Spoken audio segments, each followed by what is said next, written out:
하나님의 말씀을 같이 찾아보시겠습니다. 야고보서 5장. 야고보서 5장 13절부터 20절까지 같이 교독합니다.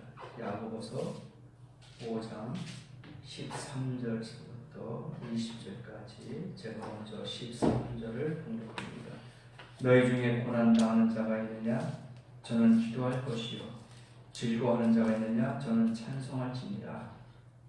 너희 중에 병든 자가 있느냐? 그는 교회의 장로들을 청할 것이요 그들은 주의 이름으로 기름을 바르며 그를 위하여 기도할지니라. 믿음의 기도는 병든 자를 구원하리니 주께서 저를 일으키시리라.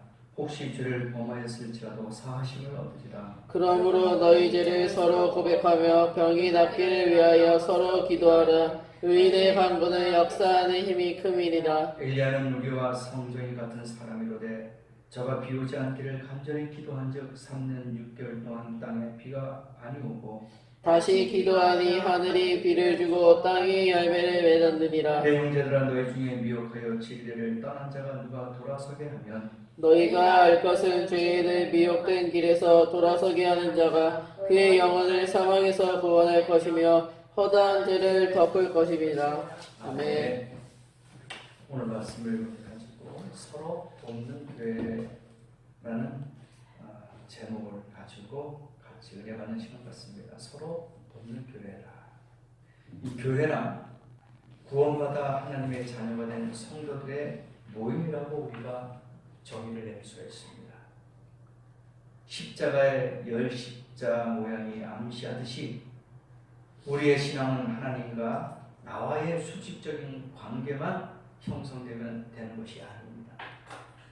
이웃과 이웃의 수평적인 관계도 바르게 형성되어야 한다. 그렇지 않고 하나님과의 관계만 바로 맺는 것이라면 집에서 혼자 신앙생활 해야지 교회 나올 이유가 없다는 것이죠. 신앙생활은 혼자 하는 것이 아닙니다. 서로 도와가면서 하는 거예요. 절대로 믿음생활 혼자 할 수가 없단 말입니다. 예수님께서는 포도나무의 비유를 통해서 가지가 포도나무와 붙어 있어야 과실을 맺을 수가 있지 나를 떠나서는 너희가 아무것도 할 수가 없습니다. 요한복음 15장 5절 말씀에 우리에게 알려주셨어요. 나를 떠나서는 너희가 아무것도 할 수가 없다. 팔레스타인에 가면 무화과나 감람나무처럼 여러 종류의 과일 나무가 있습니다. 그런데 주님은 왜 하필 포도나무로 비유하신 이유가 무엇일까요? 그 많은 나무 가운데 왜 하필 포도나무에만 비유로 말씀을 많이 하셨을까? 여러 가지 이유가 있겠지만 그 과실의 특성도 생각할 수가 있을 것입니다. 다른 과일들은 열매 맺는 것은 하나예요. 생각해 보세요. 사과나무 하나, 그죠? 수박도 하나, 복숭아도 하나, 모든 게 하나로 열려요. 그런데 이 포도만큼은 수십 개, 수백 개의 열매가 모여서 하나가 된다는 얘기예요. 다른 게 그렇게 모이지 않습니다. 오직 포도만 그렇게 송이송이가 모여서 하나의 큰 열매가 되더라 하는 겁니다.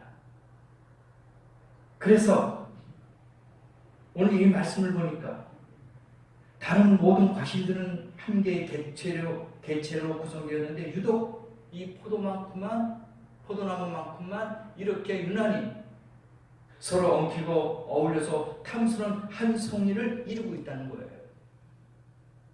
다른 나무들 한번 가만히 보세요. 다른 나무들은 일자로 딱딱 뻗어 있어요. 또 가지가 잘 뻗어 있습니다. 그런데 포도나무는 서로 뒤엉켜 있어.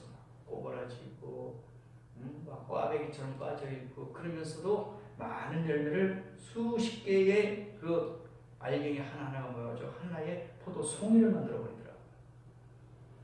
그게 뭐야? 교회도 마찬가지입니다. 한 사람 한 영혼들이 모여서 하나의 어떤 모임, 그룹, 단체를 만드는 거예요. 거기에는 별 사람 다 있어요. 이런 사람이 있고 저런 사람이 있고 다 각양각색의 사람들이 모입니다. 얽히고 설키고 막 꼬이고 막 그럽니다. 그런데도 거기에 질서가 잡혀 있어요. 그런데도 한 송이의 포도가 열매가 맺히는 겁니다. 하나가 아니에요. 우리는 하나가 아니란 말입니다. 혼자 있는 존재가 아니라는 거예요. 합력하여 선을 이루는 교회가 되는 줄 믿습니다.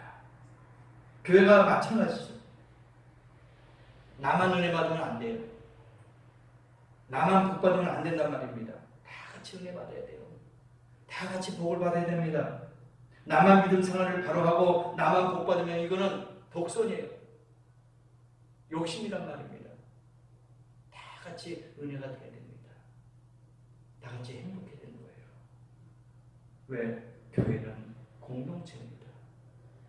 단일화가 아니라 공동체입니다. 시편 133편에서 노래합니다. 머리에 보배로운 기름이 부어지면 수염도 옷깃에도 은혜의 기름을 흘러내린다. 헐몬산에 축복의 이슬이 내리면 그 아래 있는 시온산에도 축복의 이슬이 내린다. 시편 133편에 그러니까 위에서부터 내려오는 은혜가 모든 것을 다 적시는 거예요. 한 사람에게만 햇빛, 한 사람에게만 은혜를 주는 게 아닙니다. 모든 사람에게 다 은혜를 내리는 겁니다. 마가의 다락방에 120명의 성도들이 막 열심히 기도했어요. 뜨겁게 기도했습니다. 그때 성령이 임했습니다. 한 사람만요? 10사람만? 100사람만? 아닙니다. 120명의 모든 사람이 방언으로 표적 방언 나오고 은혜 받았어요. 교회도 마찬가지예요. 모든 사람들이 다 공동체, 모든 사람들이 다 하나가 돼가지고 은혜가 돼야 된다는 말이죠. 그러므로 우리가 한 교회 성도가 된 것은 결코 우연이 아니다 이거예요. 하나님의 계획과 섭리 가운데 이루어진 사실을 믿고 서로 돕고 협력하여 탐스러운 믿음의 열매를 맺어야 될 줄 믿습니다. 주님은 말씀하셨어요. 당신의 아우인 야고보는 초기 예루살렘 교회의 지도자였습니다. 사도행전 15장 13절에 주님의 동생, 예수님의 동생 야고보가 나오죠. 누구보다도 교회의 역할과 책임을 잘 알고 있었어요. 그래서 뿔뿔이 흩어진 믿음의 형제들에게 편지를 보냅니다. 서로 돕고 격려하면서 믿음의 공동체를 이루어갈 것을 당부한 것이 이 야고보서예요. 믿음의 공동체를 이루어 나가라. 하나가 되어라. 연합이 되어라. 그래서 야고보서를 읽어보면은 우리가 아름다운 교회를 이루어 나가기 위해서 서로 어떻게 돕고 협력하는 건지 알려주는 것이 이 야고보서라는 얘기입니다. 혼자가 아니라 협력해라. 서로 도와라. 오늘의 야고보서의 결론에 해당하는 이 본문 말씀, 이것을 깊이 묵상하면서 우리 교회가 어떤 교회로 지향해 나가야 할지 한번 몇 가지로 은혜를 받겠습니다. 첫 번째는 교회 안에는 우리의 도움이 필요한 많은 사람들이 있다 이거예요. 교회 내에서 도움을 필요로 하는 사람들이 많이 있다 이겁니다. 정말 교회처럼 다양한 사람들이 모이는 건 쉬운 게 아니에요. 우리가 흔히들 보면은 사회에 나가서 단체들 보세요. 그 사람들은 필요한 사람끼리만 모이는 단체가 많아요. 무슨 협회, 무슨 협회, 무슨 협회. 그러니까 그 비슷한 업종, 비슷한 전문적인 직업을 가진 사람들의 모임이 많다는 얘기예요. 근데 교회는 너무나도 다양한 사람들이 모여.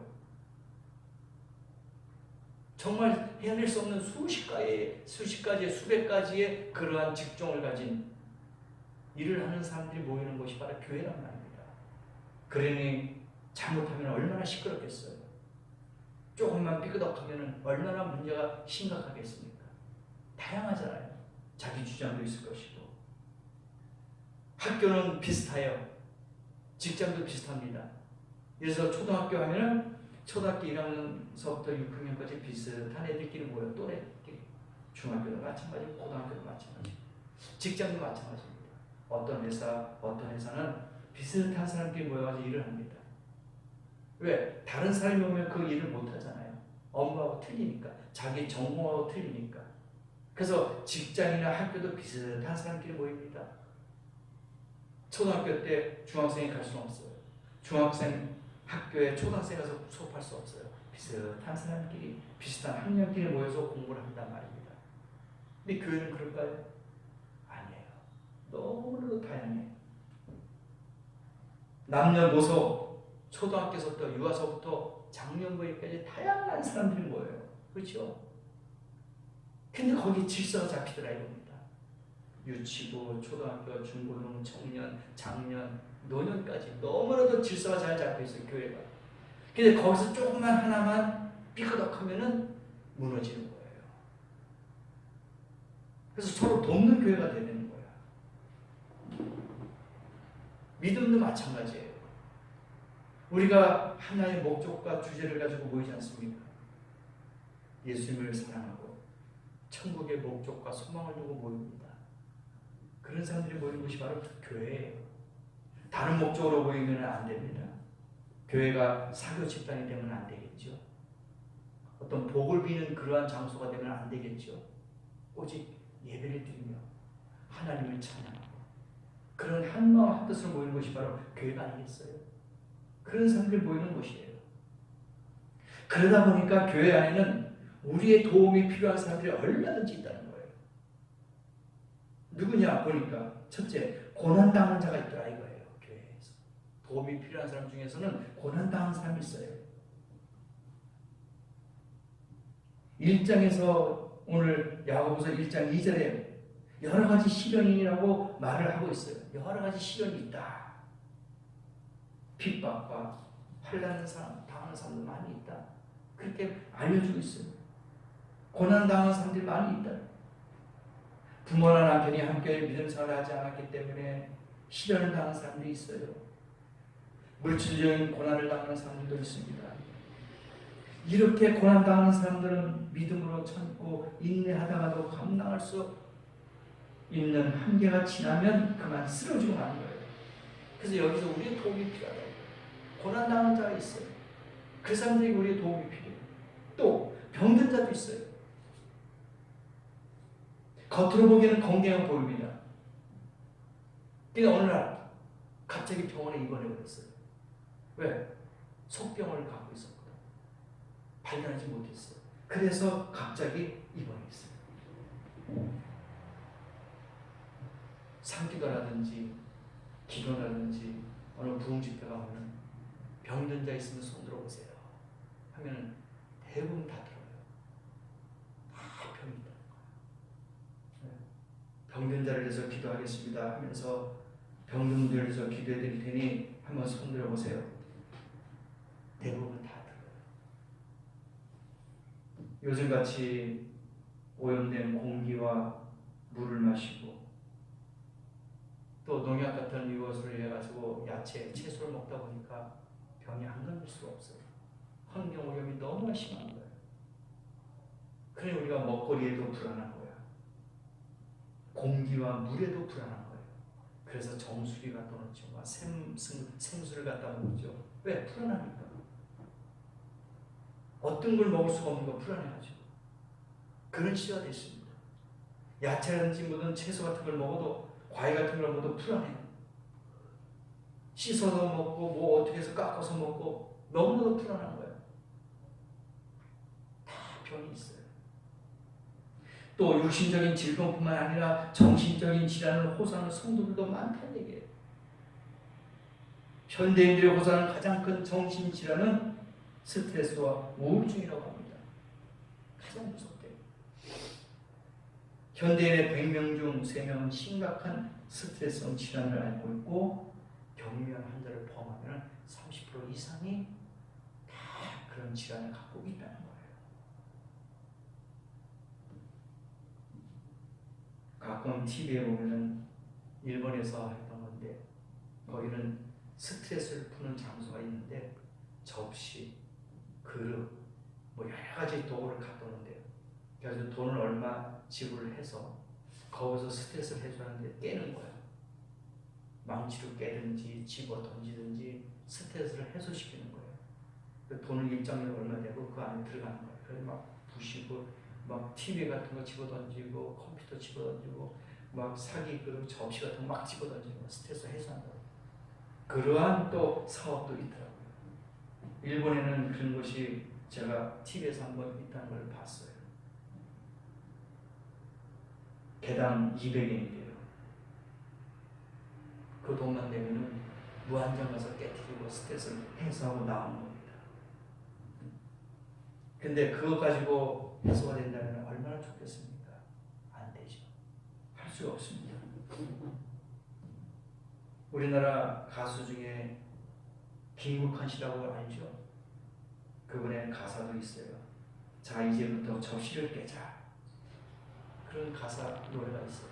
이제부터 접시를 깨자. 그러니까 뭐야? 주부들이 스트레스가 있으니까 접시를 깨자. 미국에서 수면제가 1년에 70억 알이 소비된대요. 1억도 아니고 2억도 아니고 3억도 아니고 700억 개의 수면제가 소비돼요. 대단하죠. 한국도 마찬가지 겁니다.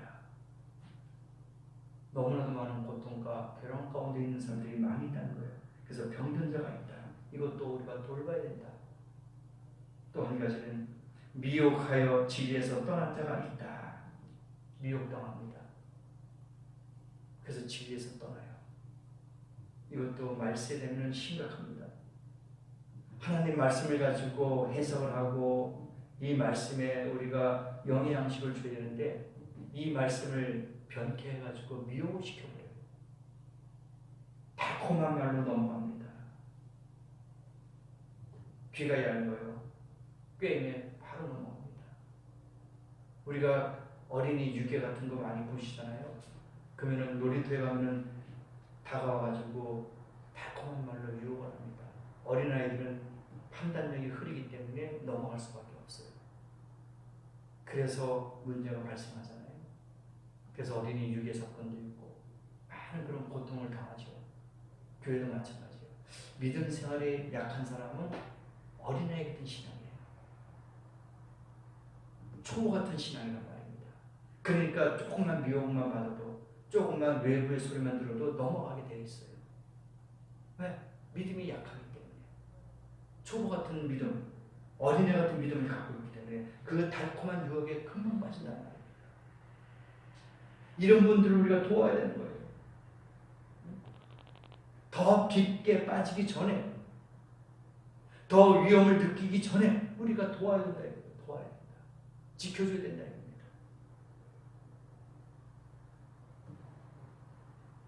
교회는 그리스도의 몸이고 성도 한 사람 한 사람들은 그의 지체입니다. 포도송이 하나하나가 모여가지고 하나를 모여가지고 한 송이가 되듯이 각 지체가 모여가지고 하나가 되야 되는 거예요. 연합체가 되야 된단 말입니다. 거기서 하나만 썩고 하나가 잘못되면 잘라내잖아요. 상품 가치가 떨어집니다. 완전한 한 송이가 되야 되는 거예요. 새끼손가락 하나가 아프면 온몸이 아픈데 우리 지체들 중에서 한 사람이 이렇게 고난을 당하고 병들고 미혹하고 있는데 그냥 있어야 되겠느냐 이겁니다. 치료해야 되죠. 관심 가져야 되죠. 도움을 줘야 되잖아요. 그게 우리의 역할이에요. 그래서 미혹해서 진리에서 떠난 자가 우리의 도움이 필요하다. 돕는 교회가 되야 된다 이거죠.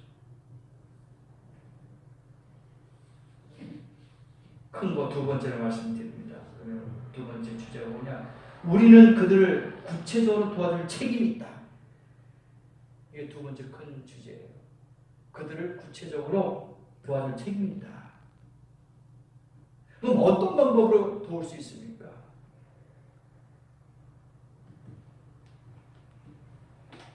어떤 건축업을 하시는 장로님이 교회 근처에 연립주택을 지어놨어요. 그래서 방을 구하지 못하는 성도들에게 싼 값으로, 헐값으로 내주는 거예요. 그러나 그런 방법으로 집이 없어서 고난 당하는 사람들, 모든 사람들을 도와줄 수는 없어요. 한계가 있어요. 그렇죠? 뭐 수십 개, 수백 개를 지어서 임대하는 것도 아니고 그 몇 채밖에 안 되는데 그 많은 사람을 다 도울 수는 없는 거예요. 한계가 있단 말입니다. 그래서 보면은 성도들 중에서 가끔 돈이 없어서 쩔쩔매는 사람이 있어요. 이걸 분명히 해야 되는데 내가 돈이 없거나 또 이걸 해야 되는데 내가 부족하거나 이런 정말 마음에 그런 짐을 갖고 쩔쩔매는 성도들이 있단 말입니다. 뭐 주의 종들이 뭐 부자가 돼가지고 도울 수 있으면 좋겠죠. 그런 성도들에게 조금씩이라도 이렇게 도와주면 얼마나 좋겠습니까? 근데 현실은 그게 아니잖아요.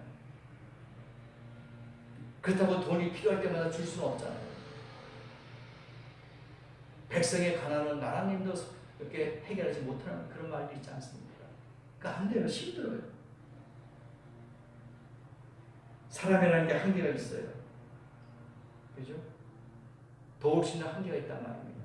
언제까지? 또 얼마만큼 한계가 있는 거예요. 끝까지 할 수 없어요. 부족합니다. 너 처녀가 시집을 못 가서 안타까워해요. 그렇다고 아무나 그분을 데려가서 살 수가 있겠습니까? 할 수가 없는 거예요. 뭐든지 한계가 있어요. 베드로와 요한 보세요. 주머니에 몇 푼의 돈이 있을 때는 성전 미문에서 구걸하는 그 안진뱅이에게 돈을 줄 수가 있어요. 그렇지 않습니까?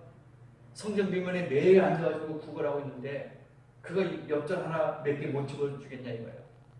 그 사도 바울, 베드로, 요한 많은 사람들이 다 부자가 아니잖아요. 제자들이 그렇게 부자가 아니잖아요. 다 힘들잖아요. 어렵잖아요. 그래서 베드로가 뭐라 했습니까? 사도행전 3장 6절에 금과 은은 내게 없다. 그러나 내가 너에게 이야기할 것이니 나사렛 예수 그리스도의 이름으로 일어나 걸어라. 돈은 없어요. 한계가 있단 말입니다. 그래서 예수 이름으로 그냥 걸어라. 난 그거밖에 할 수가 없다. 내 능력과 내 한계는 이거다. 이거 아닙니까? 그래서 이런 도움을 받는 사람들이 있다는 거예요. 우리가 돈이 없어 고난당하는 사람 모두에게 돈을 빌려줄 수는 없어요. 우리가 집이 없어 고난당하는 모든 사람의 집을 마련해 줄 수는 없습니다. 또 병든 사람을 우리가 다 병원에 입원시켜서 치료비 대줄 수 있는 형편이 안 됩니다. 그러나 구체적으로 도울 수 있는 방법을 찾을 수는 있어요. 그게 뭘까요? 첫 번째, 중보기도다 이겁니다. 중보기도가 필요합니다. 먼저 기도해야죠.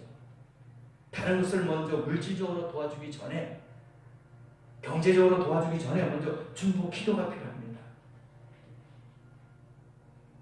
너희 중에 고난당하는 자가 있느냐?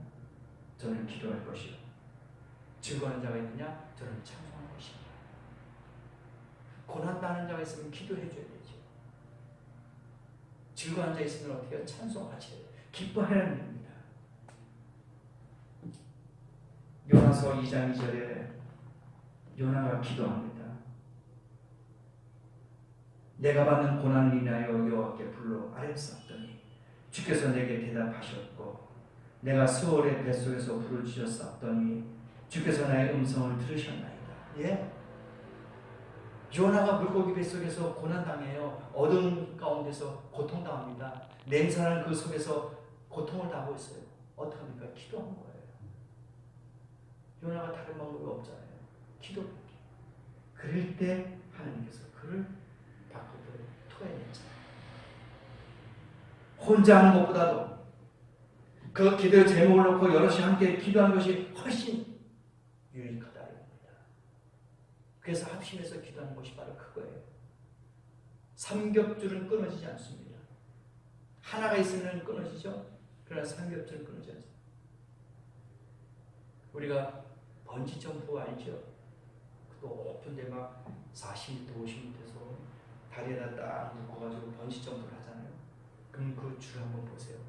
탄력성 있는 고무인데 그게 하나로 통으로 되어 있으면요, 이건 자살행위입니다. 끊어집니다. 그런데 거기는 손가락보다 더 얇은 실로 수십 개, 수백 개, 수천 개로 꼬여서 만든 거예요. 그래서 안 끊어져요. 더 탄탄해요. 이런 큰 하나의 그 줄보다도 그 조그만 새끼 손가락보다 작은 그 수천 개, 수만 개 줄이 엮여가지고 만들어요. 그렇게 탄탄한 거예요. 그래서 삼겹줄을 끊지 않습니다. 밧줄도 마찬가지예요. 간혹 보면 우리가 아파트에 줄 타고 페인트 칠하는 사람 보잖아요. 그 줄 한번 보세요. 하늘로 돼 있는 줄이면 큰일 납니다. 쓰지 못해요. 근데 그게 정말 머리카락 같은 그런 얇은 걸로 꼬여가지고 하나의 줄을 만들었죠. 또 그게 모여가지고 세 개를 해가지고 또 꼬여졌죠. 삼겹줄은 끊어지 않습니다. 성경대로예요. 삼겹줄은 쉽게 끊어지 않고 튼튼하다. 그래서 우리가 합심해서 기도하는 것, 혼자 기도하는 것보다도 모여서 같이 합심해서 기도하는 것이 더 능력이 있는 줄 믿습니다. 그래서 우리 성도님들도 이러한 기도의 제목을 가지고 기도를 해야 돼요. 합심해서. 두 번째, 잡아 일으켜줌으로써 도울 수 있다. 잡아줘야 됩니다. 미혹하여 넘어지는 자, 떠난 사람을 위해서 기도하는 일은 대단히 중요하지만 그러나 기도하면 어떻게 해요? 찾아가서 손을 잡아줘야 돼요. 일으켜 세워야 됩니다. 바른 길로 갈 수 있도록, 진리의 길로 갈 수 있도록 붙잡아줘야 돼요. 말로만 하는 게 아니에요. 가서 붙잡아줘야 됩니다. 주님은 사도 바울을 통해서 규모 없는 자들 권계하며 마음이 약한 자들 안위하고 힘이 없는 자들을 붙들어주며 모든 사람을 대하여 오래 참으라. 데살로니가전서 5장 14절 말씀해 주셨어요. 무슨 말입니까? 혼자 넘어진 사람이 혼자 일어서기는 어렵다 이거예요. 누가 옆에서 잡아 일으켜주면 쉽게 일어납니다. 교회를 다니다가 미혹하여 떠났는데 다시 제 발로 찾아오기가 쑥스럽지요. 창피하고 미안합니다. 그렇잖아요. 열심히 신앙생활하다가 아차 잠깐의 실수로 미혹받아가지고 유혹받아가지고 교회를 떠났어. 이단과 사이비에 빠졌어요. 근데 가서 기도해주고 손 잡아주고 도움을 주니까 이제 거기서는 나갔어. 그러나 다시 교회 나오는 게 발걸음이 무겁죠. 마음이 무겁잖아요. 미안하기도 하고 창피하기도 하고 부끄럽기도 하고 못합니까? 손 잡아주고 같이 나오는 거예요. 타락한 사람들, 미혹에 빠진 사람들, 유혹에 빠진 사람들 손잡고 같이 나오는 거예요. 혼자서는 절대로 못 나옵니다. 못 나와요. 제 발로 어떻게 나올 수 있습니까? 못 나옵니다. 그럼 우리가 손길을 내밀어야죠. 우리가 붙잡아야죠. 그래서 주님 앞으로 다시 나오게 해야 됩니다. 길 잃은 양은 목자가 찾아가서 어떡합니까? 안고 와요. 그렇죠? 우리가 그림 같은 거 많이 보잖아요. 예수님께서 잃어버린 그 한 마리 양, 100마리 중에서 9마리 중에서 한 마리 잃어버린 양 어떻게 하고 옵니까? 목에다가 다 이렇게 걸치고 오지 않습니까? 그렇게 해요. 그냥 끌고 모가지에 줄 매가지고 끌고 오는 게 아니잖아요. 목에다 딱 해가지고 편안하게, 안전하게 그렇게 데리고 오는 거예요. 그래서 우리가 나간 사람들, 떠나간 사람들, 타락한 사람들 이런 사람들을 내가 손을 내밀어서 그들을 안전하게 데려오는 성도가 되는 줄 믿습니다. 주님은 말씀하십니다. 형제들아, 사람이 만일 무슨 범죄한 일이 드러나거든 신령한 너희는 온유한 심령으로 그러한 자를 바로 잡고 내 자신을 돌아와 너도 시험을 받을까 조심하라. 갈라디아서 6장 1절 말씀해 주셨어요. 돌아가라. 시험을 받을까 조심하라. 전도서 4장 9절 말씀서부터 이 말씀을 우리에게 주셨고 또 이 말씀으로 한 구절 읽어드림으로써 말씀을 마치고자 합니다. 두 사람이 한 사람보다 나음은 저희가 수고함으로 좋은 상을 얻을 것입니다. 혹시 저희가 넘어지면 하나가 그 동물을 붙들어 일으키려니와 홀로 있어 넘어지고 붙들어 일으킬 자가 없는 자에게는 화가 있으리라. 두 사람이 함께 누우면 따뜻하거니와 한 사람이면 어찌 따뜻하냐. 한 사람이면 패하겠거니와 두 사람이면 능히 당하나니 삼겹줄은 쉽게 끊어지지 아니하느니라. 이 말씀처럼 일주일 동안 살면서 서로 돕는 교회, 서로 돕는 심령, 그러한 자가 되셔서 여러분이 하나님 앞에 기도하고 필요한 사람들에게 손을 내밀고 하나님과 같이 이 세상에 살아나갈 수 있는 복된 성도가 되시기를 예수님의 이름으로 축원합니다. 기도하십시다.